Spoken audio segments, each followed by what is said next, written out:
What's going on, guys? It's Sal, and today we're going to be discussing some of the pros and cons of having faction-specific weapons in Battlefield 1. Now, I want to talk to you guys about this because it seems as though a lot of people, myself included, are torn between the idea of having Battlefield 1 be truly authentic or having the gameplay be balanced. In the context of a World War I game, I have zero problem with faction-specific weapons, as the game would be staying true to its historical roots. But after playing Battlefield Hardline sometime last year and just experiencing how frustrating faction-specific weapons can be, I'm not so sure that keeping guns exclusive to one faction is the best option. Don't get me wrong, I still believe that faction-specific weapons should make their way into Battlefield 1, as being able to use a weapon that was historically only used by a different country really takes away from the historical value of the game. Now, I know that Battlefield games aren't known for being as realistic as possible, but if you're gonna be making a game in a historical setting,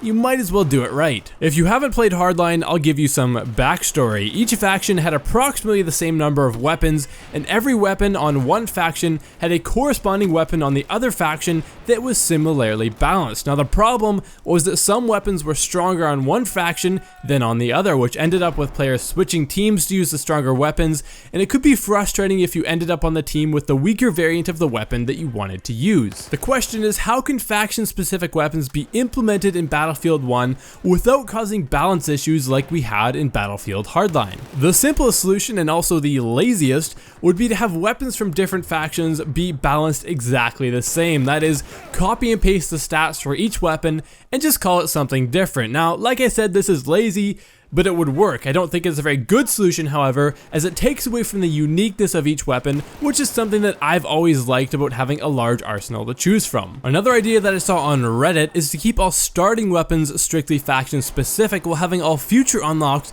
be available on all factions. Now, this would alleviate the balance problem for the most part, and it would also allow for at least one iconic weapon to be specific to each faction. Now, again, this isn't a perfect solution, but I don't think there are any perfect solutions to this problem, and the key really is finding a balance between authenticity and fair gameplay, and this option provides a good mix of both. Alternatively, we could stick with faction-specific weapons as usual, like we had in Battlefield Hardline, and simply take special care to balance each weapon. Now, Hardline did have balance issues in this area, but other games make faction-specific weapons work very well. For example, the most popular FPS on the planet right now, Counter-Strike Global Offensive, does this and makes it work just fine, because as long as one weapon doesn't outmatch a weapon on the opposite faction, there really shouldn't be any problems. Whatever system we end up with in Battlefield 1, what's most important to me is that the gameplay is balanced. If I had to choose between fair gameplay and an authentic experience,